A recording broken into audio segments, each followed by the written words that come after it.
모든 물상들은 나름대로의 중력들을 다 갖습니다. 우리가 중력의 법칙이라는 거 들어보셨죠? 무거우니까 움직이길 싫어해요. 지구 중심에서 땡기거든요. 그래서 모든 물체는 힘이 가해지지 않은 한 정지하는 것을 좋아합니다. 정지 상태를 유지하려고 하죠. 그러니까 사람들이 그러잖아요. 너 이렇게 꼼지락거리기 싫어하냐? 움직이기 싫어하냐? 움직이기 싫어합니다.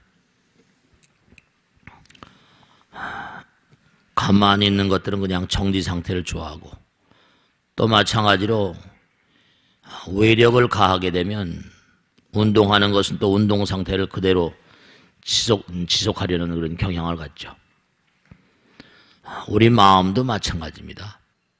모든 만유가 다 마음에서 나온 거니까. 색즉시공 공즉색 그러잖아요.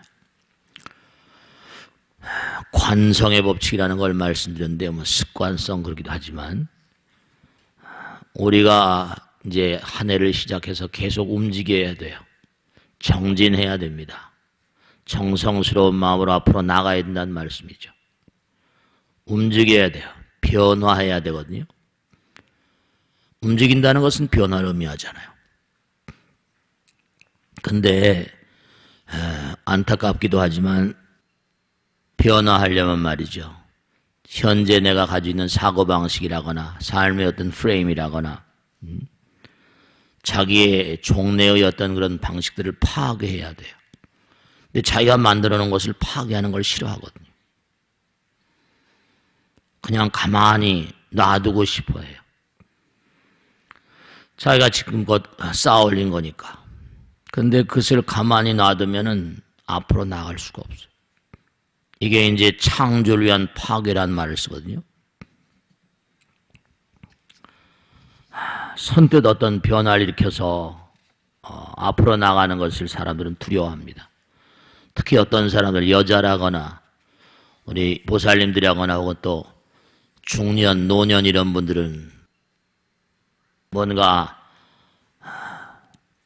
변화를 싫어하죠. 왜 그럴 것 같아요?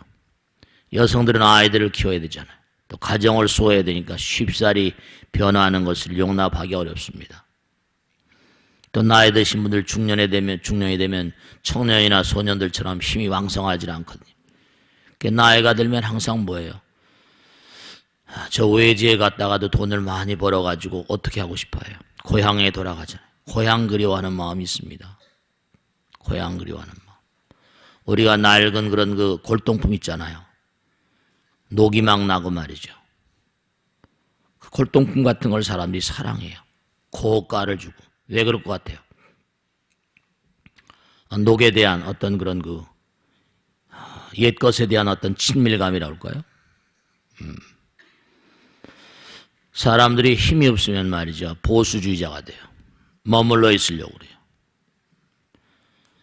우리가 나이가 아무리 들었다 하더라도 보다 나은 삶을 원한다면 혁명을 해야 돼. 자기 혁명, 자기 개혁. 그럼 모모한 그룹의 총수는 항상 뭐죠? 계속 직원들에게 마누라만 놔두고 다 바꾸라고 그러고 계속 개혁하라고 그렇게 얘기하지 않을 수가 없어요. 왜냐하면 속도 싸움이니까. 생각의 속도, speed of the thought. 이 생각의 속도가 완전히 사업을, 기업을 흔들어 놓고 망하게 만들거든요. 생각의 속도예요. 그냥 대학을 중퇴하고 무슨 마이크로소프트를 만들고 페이스북을 만들고 그런 거예요. 내가 지금 이거 생각하는 건 누가 먼저 생각하면 안 되겠다. 속도 싸움이거든요. 그러니까 변화를 도래하게 되면 도태됩니다. 우리가 잘 알잖아요. 수도 없이 얘기했지만 노키아 같은 거 이런 회사들 조금만 속도를 늦춰버리면 그냥 가는 거예요. 변화를 두려서 안 돼. 변화를 두려서 안 돼. 그것을 기꺼이 변화를 수용하고, 그러니까 기업을 한 사람은 더 정말 치열하게 그렇게 속도 싸움을 하는 거예요. 우리가 살아가는 사회도 젊은 친구들은 진보라고 하잖아. 나이 든 사람들은 보수주의자라고. 왜냐하면 힘이 떨어지니까 나이가 들면. 그렇게 돼 있어요. 새로운 환경이나 새로운 생활에 대처할 수 있는 능력이 없는 거죠. 자신이 없는 거예요. 그러니까 생활도 보수주의자가 되고 사상적으로도 생각하는 바에 따라서도 그렇게 돼버려요. 그러니까 외국에 가서 무슨 제가 지난번에 외국에 갔을 때도 보면 왜 능인선언은 말이지 양로시설 같은 거 이런 거 안 짓냐요. 왜 그러시냐 했더니 자기가 고향에 가고 싶은데 일본에 있는 분인데 그런 거 하면 제가 가겠다고 말이죠. 고향 그리워하는 마음이 다 있는 거예요. 계절적으로도 봄, 여름 때는 막 어때요? 막 힘이 나지만 가을, 겨울 땐 그러니까 봄, 여름엔 대체로 사람이 나이가 많거나 젊거나 활기차게 그렇게 움직이고 싶어하죠. 개혁론자가 된다고 할까요? 계절에 따라서. 사주도 보면 말이죠. 초하루부터 보름까지 나온 사람과 보름부터 월말까지 나온 사람하고 이 패턴이 달라요.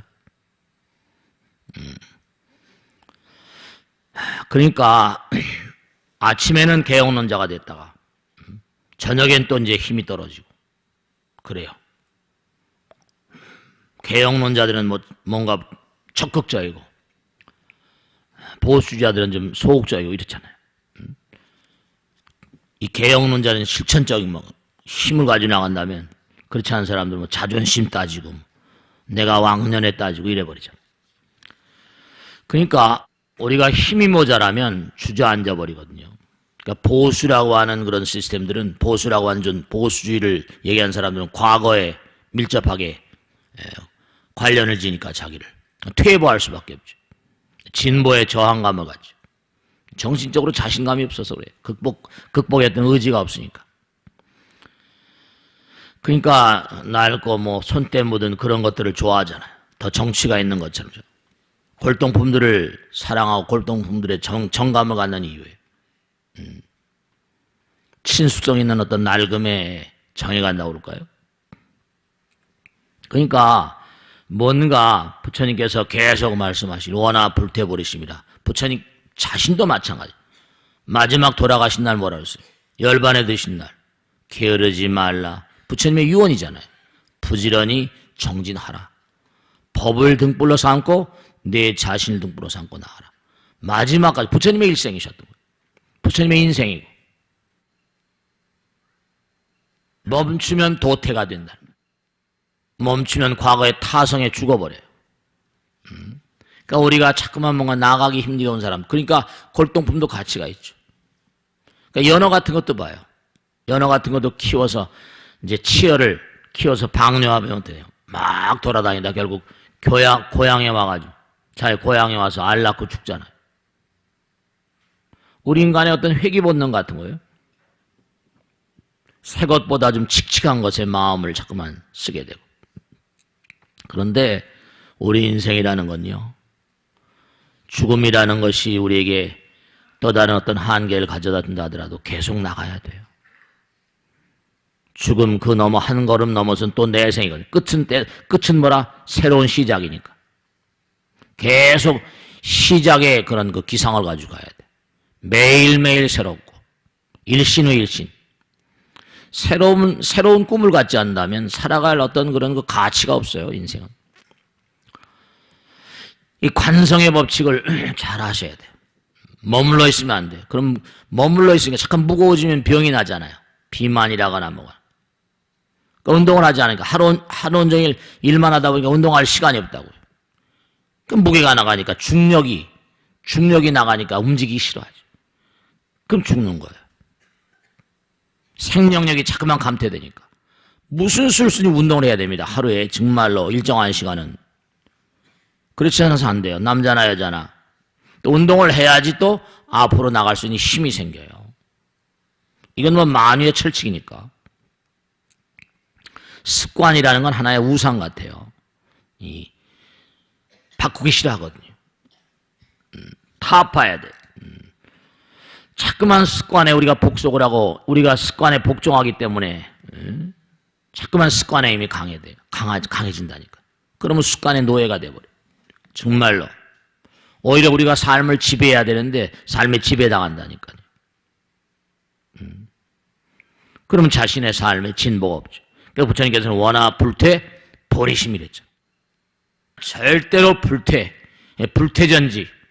우리가 이제 수행을 꾸준히 하다 보면 화엄에 나온 대로 뭐라고 하셨어요? 불퇴주라는 게 나오거든요.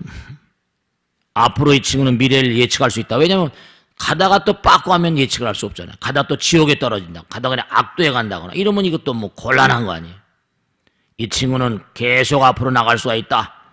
이런 게 이제 딱 뭔가 입증이 되면 그런 사람은 관종주라고 해서 마종수길 받아. 너는 언젠가는 부처가 될 것이다. 예측 가능한 존재로 변해버리죠. 습관을 이겨내야 돼. 관습, 이른바 관성을 타협해야 돼. 습관이라는 건 일종의 의복 같아서 예전에 우리는 의복을 안 입고 살았잖아. 자꾸만 그렇게 습관의 노예가 되어버리면 소극적이 돼버리죠. 부처님 말씀대로 질그릇을 굽는 옹기쟁이가 있어요. 옹기쟁이. 그릇을 만들었어요. 똑같은 그릇을 만들었습니다. 근데 하나는 말이죠. 고급 음식점에 들어가가지고 고급 음식을 담는 그런 그릇이 됐는데, 하나는 이게 말구유에 소먹이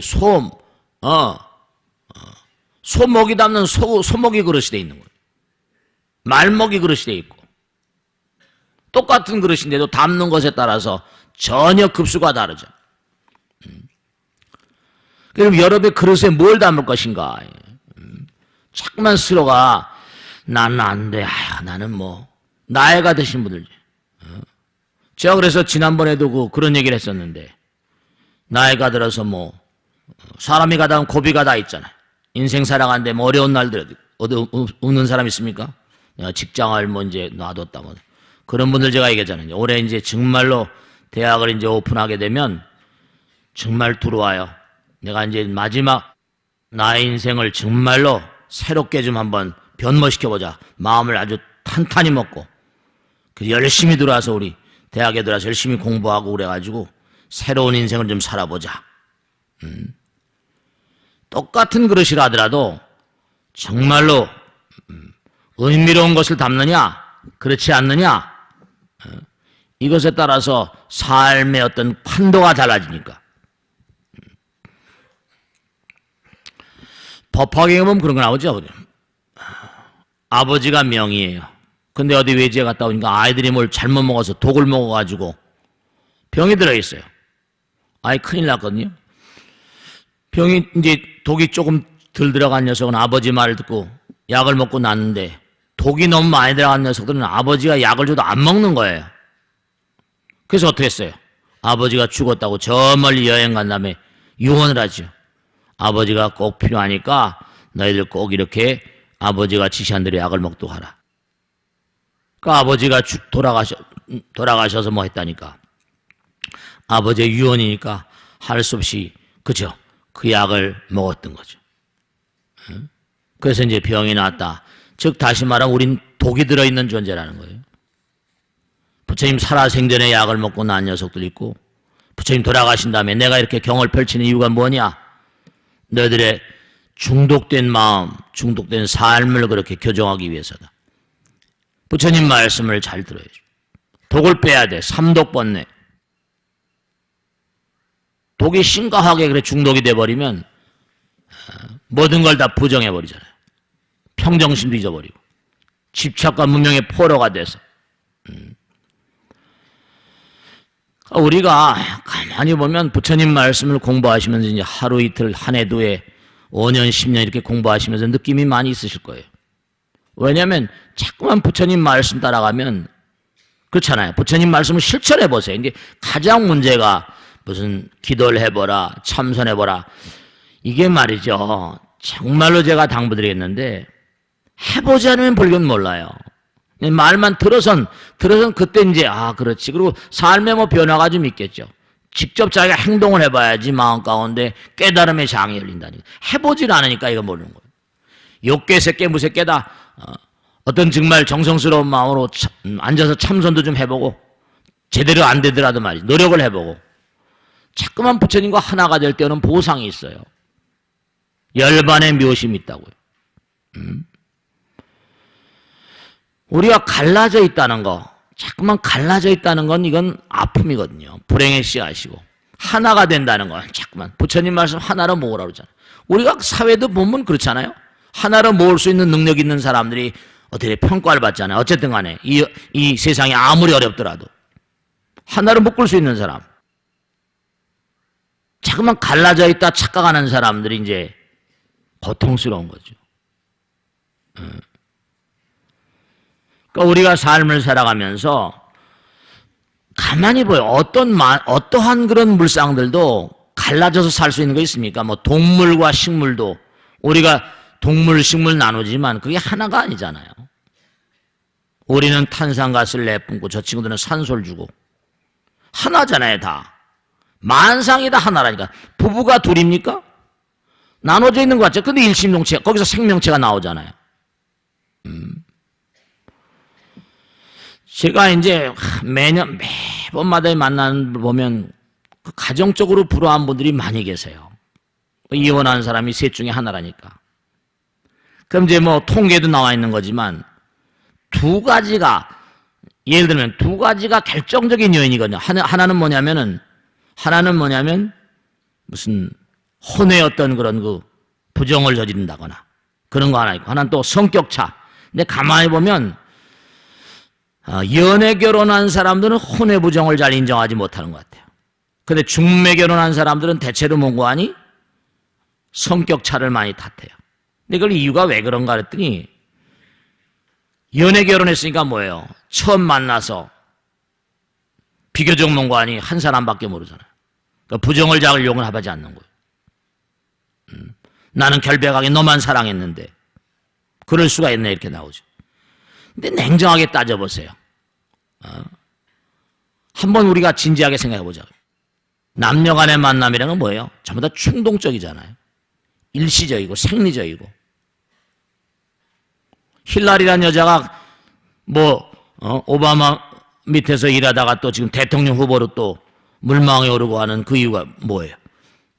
자기 남편이 뭔가 부정을 저질러서 세계적으로 막 신문에 대서특필되고 그랬는데, 그런데도 뭔가 아니 품에 안고 이해한다고 그러고 그러는 바람에 둘 다 살아난 거죠. 만일에 그때 헤어졌으면 둘 다 죽는 거죠.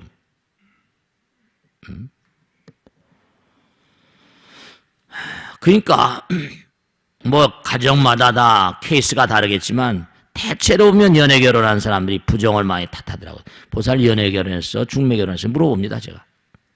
그러면 연애 결혼했대. 연애 결혼한 사람은 예외가 없어요. 남편이 막 어디 다른 여자 만나면 못 산다고 바꾸더라고. 자긴 뭐 젊을 때 왔으니까.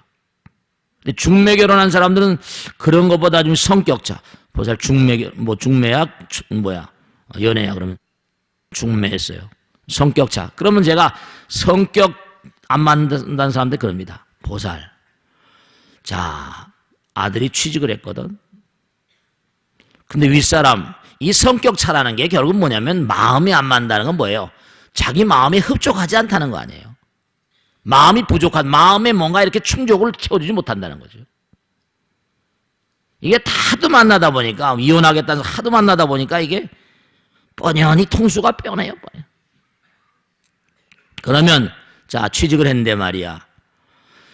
그 윗상사가 나한테 맞춰주는 걸 바라겠어? 내가 윗상사 마음을 맞춰야 돼.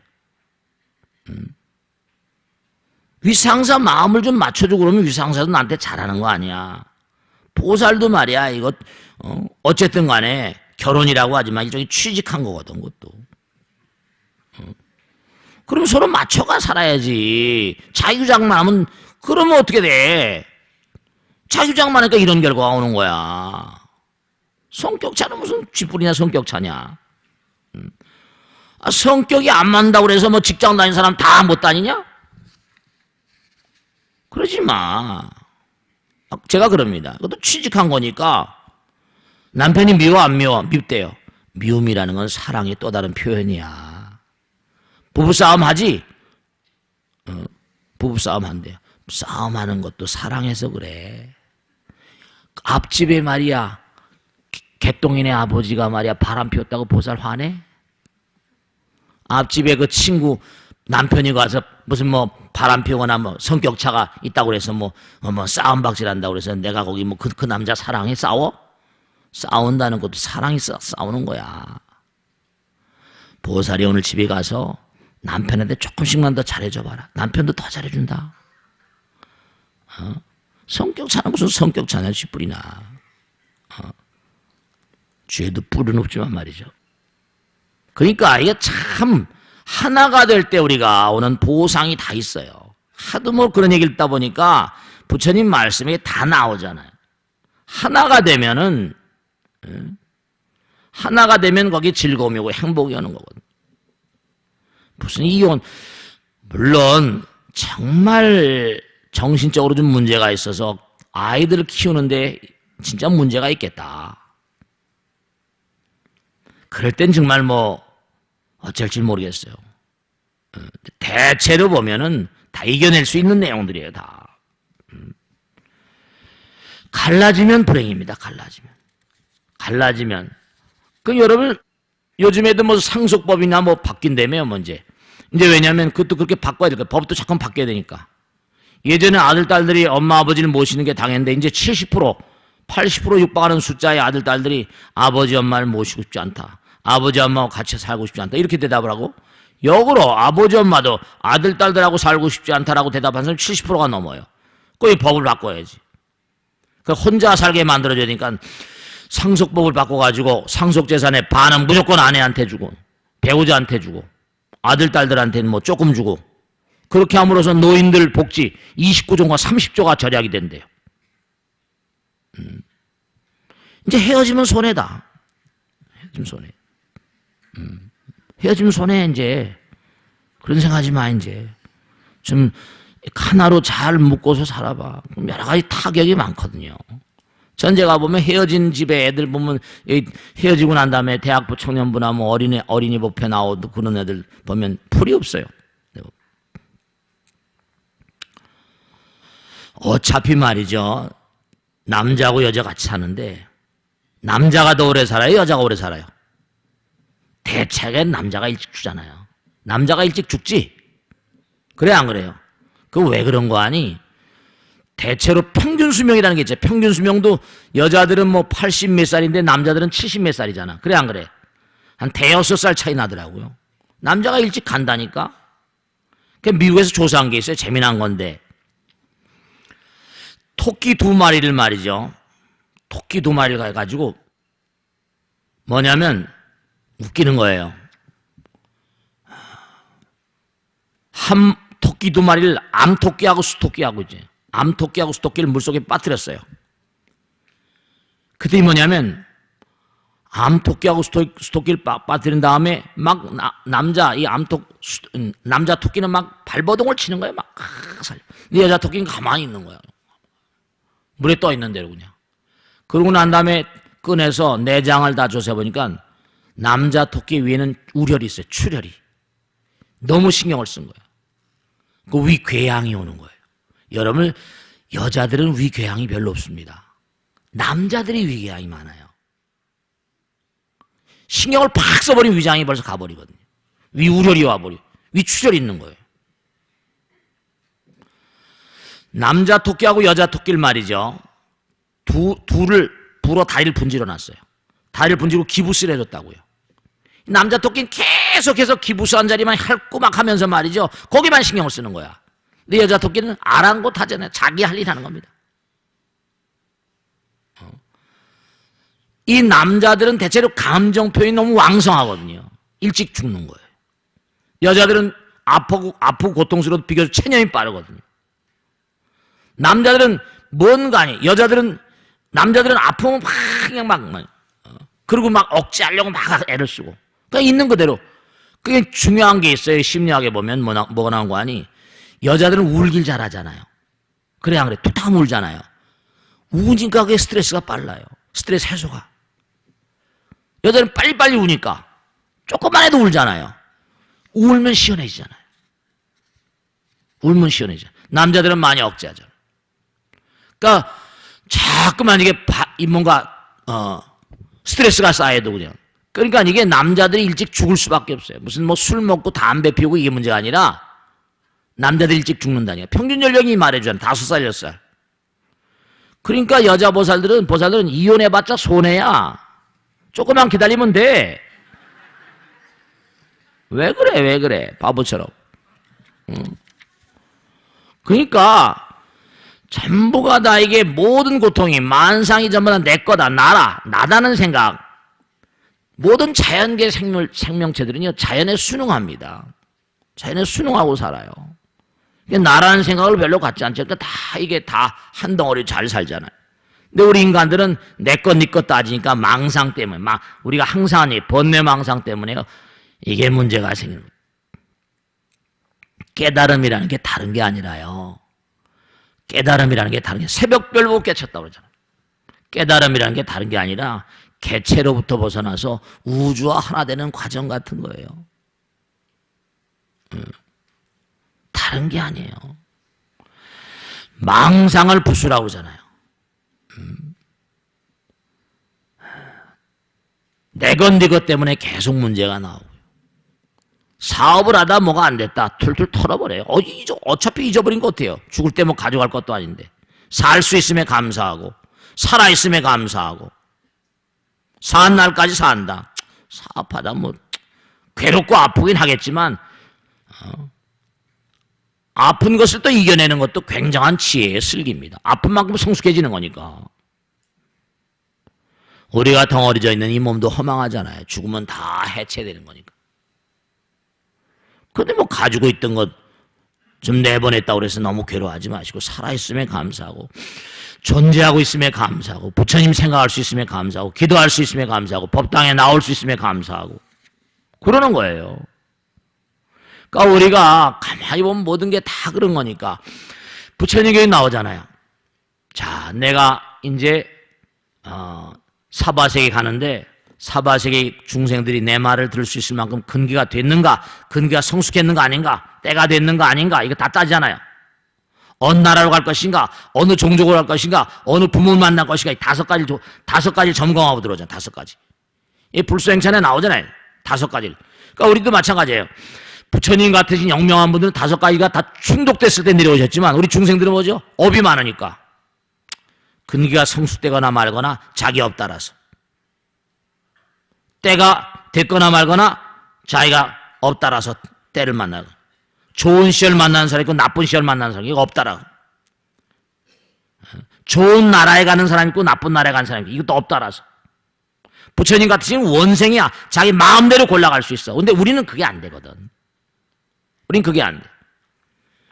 어느 종족에 태어날 것인가, 배달결에 태어날 것인가, 어디에 태어날 것인가, 어느 부모의 뱃속에 태어날 것인가, 이게 전부 다 업 따라간 5가지가. 우리 업생이라고 그랬잖아요. 그러니까 우리가 이 시대에 태어나는 것도 업 따라온 거예요.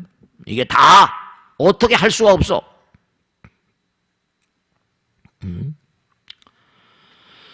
그러니까 우리가 대자연과 뭔가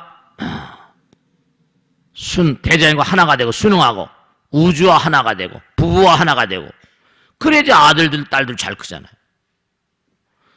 말랑꼴랑한 자존심 때문에 무슨 뭐 남편의 부정 때문에 뭐 성격 차로 뭐 그 외에도 폭력이라거나 뭐 알코올 중독이라거나 뭐 여러 가지 뭐 가족 관계라거나 뭐 이혼 사유들이 많이 있긴 하더구만요.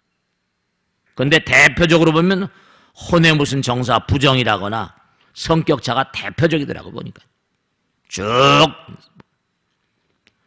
그런 짓 하지 마세요. 괜히 그래봤자 자기 손해니까. 우리는 전부가 다 하나 되는 능력을 키우기 위해서 이 자리에 모이기도 했고요. 하나가 되는 거예요. 여러 가지로. 그 사람이 남편이 뭐가 잘못했다. 아내가 좀 잘못했다. 사장님이 잘못했다. 부장님이 잘못했다. 그러면 그 회사 왜 들어가서 그런 사람 모자란 건 내가 먼저 봤으니까 그 사람들 잘 보살펴서 도와주기 위해서 들어간 거지. 손가락질 안 하고 들어간 건 아니거든요. 사랑이라는 게 뭐예요? 사랑이라는 게. 사랑의 정의가 뭐예요? 부처님 말씀대로. 사랑이라는 건 남을 보살피려는 마음이에요. 사랑은 뭐예요? 정말 언제나 함께 있었으면 하는 마음, 사랑. 하나, 사랑은 뭐죠? 언제나 함께 있었으면 그런 마음 아니에요. 보살핌의 마음, 언제나 함께 있었으면. 그래서 결혼한 거 아닙니까? 근데 왜 옛날엔 좋고 지금은 나빠? 마음이 뭔가 이해성이 모자라는 거죠. 사랑이랑 항상 끊임없이 친밀감 있고 하나가 되려는 마음. 서로의 벽을 허물어뜨린 상태 같은 것이니까. 그러니까 여러분이 삶을 도모하시면서 진짜 말이죠. 진짜 매일매일의 삶 가운데서 남편이나 아내나 누구에게도 험담하지 마시고 그 누구에게도 부정적인 말을 하지 마세요. 제가요, 고등학교 다니는 녀석들하고 얼마 전에 얘기한 적이 있었는데 엄마가 하도 핸드폰, 스마트폰 가지고 요금이 많이 나온다고 싸우고 막 그러니까 엄마는 왜 그런지 모르겠는데 여러분 애들이 말이죠. 여러분 어른들하고 아이들하고는요 스마트폰에 대한 관점이 다르더라고요. 깜짝 놀랐어요. 엄마는 말이 하루 온종일 막 친구들하고 몇 시간씩 전화한다 이거예요. 근데 자기가 전화하는 게 뭐가 잘못이냐 이거예요. 그 엄마가 전화하면서 낄낄대고 꼴꼴대고 하는 걸 전화는 무관이 통신수단이 아니고 뭐라? 전화는 오락수단이라고 생각하는 거예요. 걔네들은 전화기에 대한 개념이 달라요. 전화기 가지고 노는 기계기, 오락기계야, 오락기계.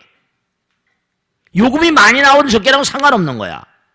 우리가, 엄마, 아버지가 가르친 거예요. 계속 전화통 붙잡고 1시간, 2시간씩 하니까 그걸 보고 애들이 뭔 거 아니? 이거 전화기는 재미나게, 얘기하는 도구구나. 통신수단이 아니야. 그거 가지고 1시간, 2시간씩 하잖아요. 관점이 달라요. 그럼 그런 거 하지 말라. 놀이기구를 쓰지 말라고 하니까 막 싫어하는 거죠. 깜짝 놀랐어요. 원래 전화는 통신수단이거든. 통신수단이 아니라 자기 애들하고 가지고 논대요. 또 한 번은 또 그런 적이 있었어요. 얘는 말이지 정말 이상하다고 그냥 나이가 지금 등치가 아버지보다 더 큰 녀석이 길 가다가도 엄마 그냥 꼬꾸로 앉고 엄마 쭈쭈 빨고 뭐 이런 녀석이 있어요. 웃긴 녀석이야. 마마보이지 마마보이. 아버지가 죽겠대요 그냥 막. 왜 저런지 모르겠다고. 여러분 이걸 아셔야 된다. 웨디피스 컴플렉스겠지만 이게 상당히 문제는 문제입니다. 아들이 하나씩밖에 없으니까. 딸내미도 그런 녀석들이 있어요. 왜냐하면 이렇게 자라다 보면 뭐냐면 엄마를 자기의 상대로 생각한다니까요. 계속 상대로 생각해요. 여성 상대로 생각해요. 엄마를요. 그러니까 그냥 막 엄마를 끌어안고 뽀뽀하고 막 말이죠. 길을 가다가도. 근데 엄마가 또 그거 싫지 않잖아 또. 그럴 때는 아버지가 매섭게 야단쳐야 돼요. 엄격하게. 그걸 띄어놔야 됩니다. 그렇지 않으면 어떻게 되는 거 아니? 다음에 장가 들어서도 아내보다 엄마를 더 사랑하는 녀석들이 있어요. 실제로 제가 봤으니까요. 그러니까 자기 마누라가 엄마한테 뭐 그러면 꼭 문고 하니 엄마 편을 들고 말이죠. 마누라 편 안 들고 이혼한다니까요. 실제로 그래요. 그리고 봤어요 제가. 그게 뭐냐면은 이게 여자를 골라도 엄마 비슷한 애 고르거든요. 엄마한테 너무나 애정이 밀착돼 있는데 엄마하고는 오래됐고 이 새로 결혼한 부인하고는 이게 사이가 아무래도 엄마 같질 않거든요. 그러니까 매양 마마보이라는 게 그런 거예요. 저도 마마보이인데 심각하더라니까요. 보통 문제가 아니야. 그럴 때는 아버지가 매섭게 야단을 쳐가지고 이 여자는 내 여자라는 걸 심어줘야 돼요. 왜냐하면 보세요. 이혼을 해가지고 결국은 뭐냐면 엄마를 이렇게 너무 사랑하는 게 그게 무슨 효도입니까? 아니면 아내를 더 사랑하는 게 효도입니까? 아내를 사랑해야지 결혼했으니까 당연히. 엄마를 사랑하는 게 그게 효도입니까? 아내를 사랑하게 만들어놔야 돼요. 이혼해봐요. 그게 효도냐고. 이혼하는 게 그게 무슨 효도예요 그게. 거기서 난 아이들도 전부 다 손주들 자기 사진데. 가만히 세상이 자꾸만 이렇게 변해가다 보니까 아주 이상스러운 애들을 옛날에 뭐 5남 뭐 2년 막 3남 2년 이렇게 막 났으니까 애들을 많이 키우니까 별 볼 없었는데 이제는 하나씩 막 이렇게 나니까 애들이 막 엄마를 대상으로 하는 그 녀석들이 적지 않았더라니까요. 길 가다가도 엄마를 끌어안고 뽀뽀하고 막 장난도 아니에요. 장난도 아니야. 아니 실제 그런 게 그 이혼 일보 직전까지 갔다니까. 그거 나한테 왔다니까. 그래 내가 한참 듣고 아 이건 보통 문제가 아니구나. 그 전화 같은 건 그러니까 여러분이 애들 앞에 전화 가지고 그냥 1시간 막 2시간씩 입하고 하고 이런 거 이건 전혀 좋은 짓이 아니에요. 스마트폰을 애들은 뭔가 하니 놀이기구로 생각합니다. 엄마도 그런데 왜 날 보러 그러냐 이거든. 그리고 야단을 치거든요. 그러면 애들이 이거 통하겠어요? 우리의 삶의 자세 같은 거 이런 거 좀 생각해 봐야 돼요. 우리가 정말로. 그리고 제가 하나 꼭 당부드리겠는데 올 한 해 살아가시면서 이런 것들이 있어요. 제가 참 역삼동 사는 보살님인데 아이가요 공부를 너무 잘해. 전교 1등이야. 근데 공부를 잘하는 건 좋은데 엄마가 와서 그래요. 공부를 잘하는 게 좋잖아요. 딸이 성적이 좋은 건 좋지만 저러다가 남자를 너무 이 다음에 우습게 하면 어떡하냐고 말이죠. 남자들은 모르지 자기보다 뛰어난 여자들은 별로 좋아하지 않는데 아재 팔자가 셀까 봐 걱정이라고. 그럼 남자들로부터 점점 멀어지는 게 아닌가. 그럼 뭐 결혼 상대도 찾기 힘들 것이고 결혼해서도 힘들 게 아니야. 그럼 걱정한다. 딱! 소리쳤어요. 아내가 유능하게 되면 남편이 뭐라? 바보로 보고 막 그럼 또 여자가 불행하지 않냐고 이렇게 물어보더라고요. 사실 그런 사람이 많이 있어요. 여자가 너무 우수하면 남자가 길을 못 핀다고 그러고. 근데 분명히 말씀드릴게요. 딸의 어떤 성공하고 어떤 그런 여성다움 사이 어떤 갈등이 있을 수 있거든요. 그러니까 딸이 성공하게 되면 가정생활에 실패하지 않을까. 뭐 여기는 뭐 딸이 1등 하는 사람들이 별로 없을 테니까 별 볼일 없겠지만은 그런데 그런 사람도 있더라고요. 가만히 보면요. 진짜로 이런 일들이 왜 벌어지는 거 아니? 여러분 말씀이죠. 남자나 여자나 인간의 특질을 가지고 태어났잖아요. 그 여자도 자기 능력을 100% 발휘할 수 있는 그런 사회가 돼야 돼요. 그럼 뭐죠? 남편이 나름대로 아내를 이해해야 돼요. 그런 훌륭한 엄마를 뒀으면 말이죠. 아들, 딸들이 또 이해를 해줘야 돼요. 그러니까 미국에서 조사한 걸 보면 연구소에서 조사한 거 보니까 IQ 170 이상의 탁월한 여인들 가운데 압도적인 숫자가 그냥 사무원이라거나 가정주부로 그냥 다 그렇게 있대요. 미국도 사회가 그런가 봐요. IQ 170 이상이면 천재잖아요. 훌륭한 학교를 나오고도 사무원 정도로 그 이상의 진출이 참 어렵다는 거예요. 이건 굉장히 잘못된 거죠. 자꾸만 아내가 뭐 사회활동을 하거나 뭘 하거나 자꾸만 무조건 간에 아내를 억압할 생각하지 마세요. 제발 좀. 여인의 능력을 자꾸만 아내의 능력을 키워주려고 하고 능력이 모자라도 자꾸만 향상시키려고 애를 쓰고 그래야지 그게 남자지. 집에 묶어두려고 하지 말고. 아내가 할 수 있는 역량을 자꾸만 키워줘야 돼요. 이거 정말 안 된다니까. 안타까워 죽겠어요. 뭔가 우리가 삶을 살아가면서 하나가 된다는 건 그 사람의 모든 능력 같은 걸 같이 장양시켜주는 거죠. 아내가 능력이 승화된 그렇다고 또 아내가 뭐 남편을 무시하거나 뭐 이러거나 그러진 않을 거 아니겠어요. 자기는 남자나 우리가 부처님 말씀에 입각한 인생이랑은 자기 자신이 끊임없이 자기를 해탈시켜가는 거예요. 발전시켜가는 거예요. 자기를 재창조해가는 거라. 아내가 자꾸만 뭔가 열심히 뭘 하려고 그러면 남편으로 자꾸만 부추겨주고 아들 딸로서 엄마를 부추겨주고 그래야 되거든요. 그게 억압하고 누르고 막 이러지 마시고. 그 대체로 보면 또 뭔가 뛰어난 여자들은 머리가 빠르니까 가정생활도 물론 잘하겠지만 말씀이죠. 그러니까 우리가 정말 삶을 살아가면서 생각할 게 한두 가지가 아니에요.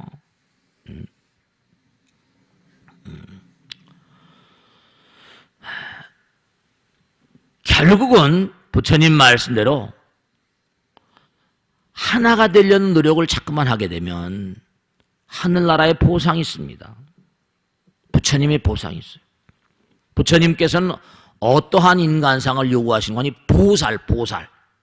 위대한 용기와 신심을 바탕으로 해서 모든 유정 중생들을 열반의 세계를 이끄는 영웅을 요구한다고요. 그럼 그 보살이 뭐 남자만 보살이야? 여자도 보살, 다 보살이야. 그러니까 정말 직장에 가거나, 그러니까 대체로 보면은 그 남자들은 괜히 여자들을 틱틱거리고 말이야. 아내에게 대해서도 부정적으로 울고 말이야. 그거 안 돼요. 그러면 안 돼. 그 사람은 부처님 사람이 아니야. 남자를 보통 보살이 안 그러고 여자를 많이 보살이라고 그러지 왜 또? 그거 다 이유가 있는 거예요. 다 이유가 있어.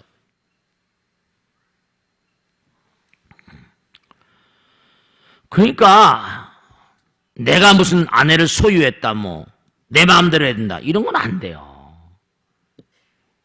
아내가 원하는 걸 참 충족시켜줘야지 가정생활이 원만하죠.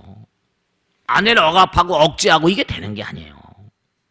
내가 직장 가서 여자 직원이라고 커피만 날르게 하고 싫어하죠 걔네들이. 여자들이 할 수 있는 역량들이 우리나라는 지금 앞으로 말이죠. 이거 참 문제가 직장이 없어서 그렇지만 요즘엔 많이 그렇지. 똑똑한 공부를 잘하는 여자애들이 많고 남자들은 군인 가지만 여자들은 군대도 안 가고 그냥 사법시험이나 행정시험 뭐 압도적으로 많은 사람이 진출하는 거예요. 그럼요. 여성 어떤 그런 그 두뇌 능력자들을 자꾸만 뭔가 사회 발전의 어떤 원동력 같은 걸로 자꾸만 말이죠. 활용할 수 있어야 돼요. 억압해서는 안 돼. 아내를 너무 말이죠. 억압하지 마세요. 법당에 나오시면 적어도 그러진 않으시겠지만 아내가 뭘 여러 가지 일을 하려고 그러면 도와주고 말이죠. 아내 능력을 장양시키고 키우고 그래야 돼요. 우리는 어차피 누구나가 다 성불해야 되니까. 여러분 여자들도 뭐 여자 몸 가운데 남성 호르몬이 있다고 그랬잖아. 남자들도 뭐라? 여성 호르몬이 있고. 그게 다 그게 여벌로 그런 게 아니에요. 호르몬의 농도 차이라니까요. 여성 호르몬이 젊을 때는 남자들도 아이를 잉태해야 되니까 남성 호르몬이 왕성하다가 나이 들면 뭐라? 이게 발기부전되면 여성 호르몬이 훨씬 많아집니다. 또 여자들은 뭐라? 이제 폐경기가 오면 그 다음에 여성 호르몬이 끊어지면 그 다음에 남성 호르몬이 돌아버린다는 거 아니에요. 그 나이가 들면 점점 여자들이 힘이 세지잖아요. 젊었을 때 그러니까 남편이 아내를 막 구박하면 이 다음에 나이 들면 그 다음에 마누라가 아내를 막 주워박아 버리지. 당해요. 이 다음에 당한다니까. 꼼짝 못하게 돼. 꼼짝 못하게. 젊었을 때 당신이 나를 얼마나 했냐고 말이지. 50대 안팎이면 다 돌아버리잖아요. 그러니까 여러분들이 항상 언제 어떤 경우라도 부처님 말씀 따라서 아이들을 키우는 거라거나 또 남편과 아내를 대하는 거라거나 이런 데서 우선 부처님 말씀을 잠깐 원용할 줄 알아야 돼요. 이것은 뭐 내 아들이다, 내 딸이다, 무슨 뭐 내 남편이다, 내 아내다. 보편적으로 하나로의 마음. 가정에서 내가 도 닦는 마음으로. 도라는 게 뭐예요? 도라는 게 결국 그 길 따라서 어디로 가자는 거야? 부처님께로 가자는 거야. 성도제일. 도라는 게 뭐예요? 그 길 따라. 길은 뭐죠? 쌍방향이잖아. 가는 거. 또 부처님께서 우리에게 가필 내리시는 거. 새벽별을 깨쳤다. 새벽별과 내가 둘이 아니고 하나인 걸 깨친 거죠. 이 우주가 하나라는 걸 깨친 거고. 자꾸만 남들을 미워하고 가정적으로 그러니까 이혼하고 하지만 뭐 미워하는 거 아까 말씀드렸죠. 미워하는 마음을 돌이키면 전식득지라 미워하는 마음을 돌이키면요. 그게 미워하는 마음은 사랑의 또 다른 표현이거든요. 그러니까 아내를 미워한다거나 남편을 미워하는 사람은 조금 더 잘해. 옛날에 그랬잖아.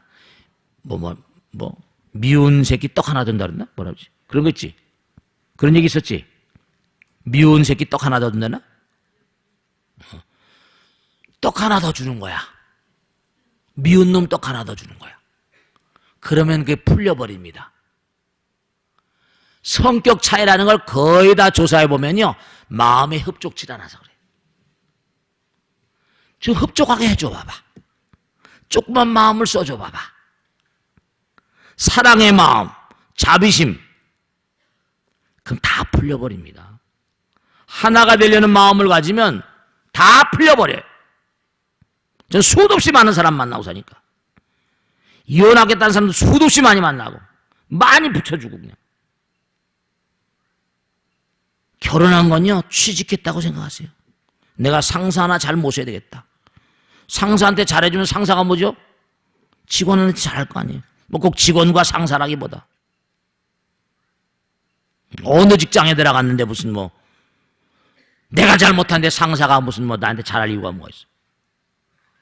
항상 하나 되는 마음으로 살아야 돼. 정말로 우리가 언제 어떤 경우를 하더라도 이게 우리나라도 마찬가지죠. 가만히 봐봐요. 한번 생각해봐. 오선문고 안이 남북이 갈라져 있고 동서가 갈라져 있고 또 무슨 학연, 지연 막 갈라져 있는 게 많다는 건 뭐죠? 그만큼 공부해야 될 게 더 많다는 거예요. 그걸 붙여야 되니까. 그러니까 우리 대한민국 국민들이 좀 업이 두꺼운 거야. 서로 갈라지길 좋아한다는 건 다시 붙여야 되는 힘이 그만큼 강해야 된다는 거라. 더 많이 아파봐야 된다는 얘기라니까. 계속 지금도 그냥 막 어떻게든 이렇게 화합되는 분위기를 못 보겠잖아요. 야당이다 여당이다 진보다 뭐다 해가지고 난리가 나고. 어떻게 좀 국민들한테 화합되는 걸 뭘 좀 보여줘야 되잖아. 그래야지 뭐가 앞으로 나갈 수 있는데 이게 참 웃기는 거라니까요. 정치하는 사람들로부터 말이지. 이게 하나로 뭉쳐야지 힘이 나오잖아요. 갈라져서 힘이 나오는가? 이 어려운 판에 말이야. 어떻게 정세가 변할지도 모르는 판인데.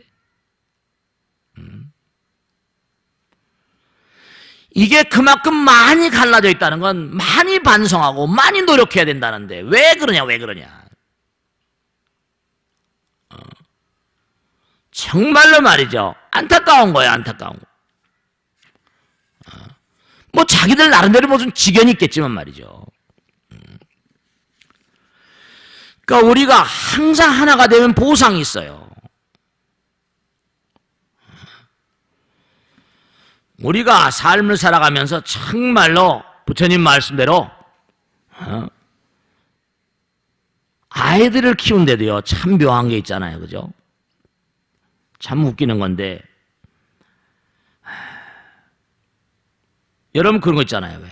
아이를 첫 번째 아이, 두 번째 아이, 세 번째 아이 이렇게 있잖아요.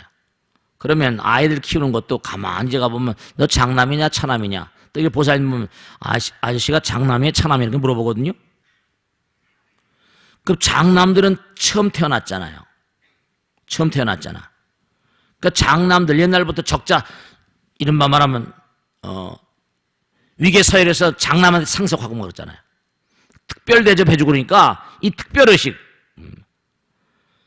그러니까 이런 특별의식 같은 게 자기가 엄마 아버지가 자기를 특별히 사랑했다고 한다면 자기도 좀 자기 동생들이라거나 그런 살피는 마음들이 좀 있고 그래야 할 텐데 그러니까 여러분이 아들 딸들 뭐 요즘에 하나씩밖에 안 키우지만 그러니까 너무 맞이를 갖다 특별의식을 가지고 그렇게 키워버리면은 그 동생들이 형에 대한 어떤 제가 가정부로 한 집안들 많이 보거든요. 가정부로 한 집안들 재산 다툼하는 막 이런 집안들 보면 장남을 밑에 있는 형제들 딸들이 막 공격을 해서 결국은 그게 큰 문제가 오더라고. 장남에 대한 너무 우대의식 같은 거.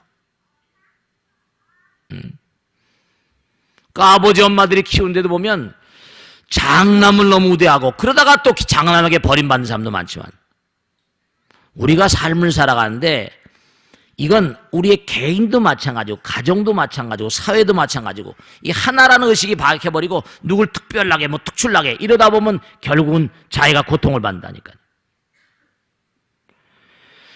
그래서 결국은 부처님 말씀 그대로 우리가 자꾸만 변해가야 돼요. 변하지 않고서는 안 돼. 어떻게 변해야 되는가? 도의 길은 말이죠. 아까 했죠. 개체가 우주로 나가는 과정입니다. 하나로 돼가는 과정이에요. 자꾸만 내 것이라는 껍데기를 벗어내 던지면 내가 아내를 생각하고 딸을 생각하고 뭐 남편을 생각하고 이러면 이럴수록 어떻게 된다? 그게 사실은 행복의 길이에요. 그게 자기 창조의 길이고 변해나가는 길은 어떤 길인가? 변해나가는 길은 결국은 뭐냐면은 하나가 되는 길이라고요. 자의식을 타파하고 껍데기를 벗어내고 번뇌망상을 걷어내고 실천을 해보셔야 된다. 참선이나 명상은 진짜로 앉아가지고, 기도는 뭐냐? 진짜로 앉아서 스스로 혼자일 때는 혼자일 때대로 자기를 벗어내는 과정입니다. 그리고 가정생활할 때는 또 가정생활할 때대로 나를 벗어내 던지는 그런 삶의 자세가 우리가 남을 배려하고 남에게 친절하고 나를 버리고 비우고 그게 변화예요. 다른 게 변화가 아닙니다. 나의 고집만 세우고 나의 자존심만 세우고 이러면 어떻게 돼요? 실천력이 떨어진다고 그랬잖아요. 결국 우리가 변한다는 건 어떻게 변하는 것이냐? 그냥 변하는 게 아니에요. 지난번에 말씀드렸죠? 그냥 변하는 게 아니라 하나가 돼가는 과정이라고. 그러니까 자꾸만 변해나가고, 그건 노력하는 사람, 좀 더 좋은 제품 만들려고. 아까 생각의 속도겠죠? 왜 하버드대학교 다닌 친구들이 중퇴라고선 그런 데 매달리는가?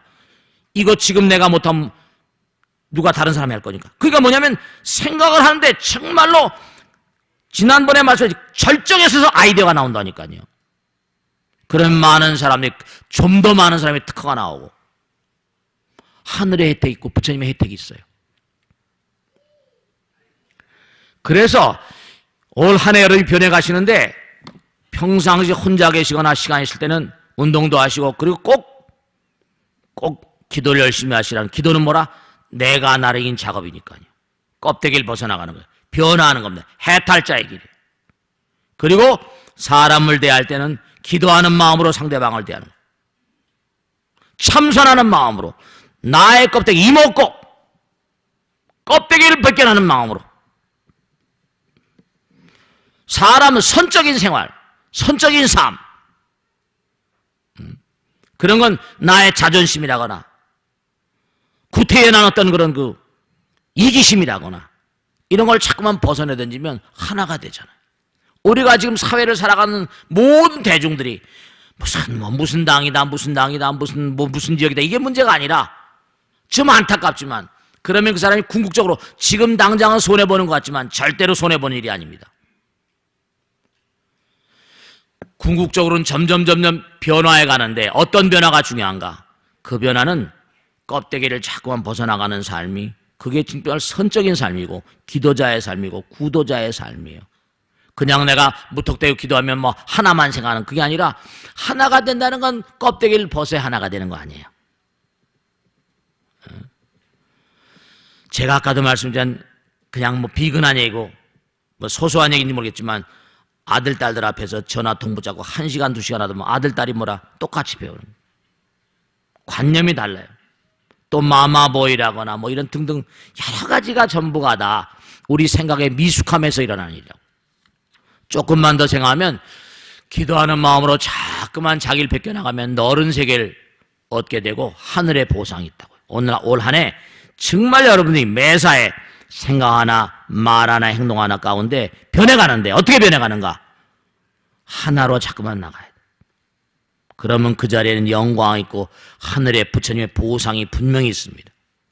그런 것을 우린 가피력이라고 불러. 올 한 해 정말 하나 되는 마음으로, 기도하는 마음으로, 법과 하나 되는 마음으로, 그럴 때 번창과 번영이 여러분의 삶에 함께 하실 거예요.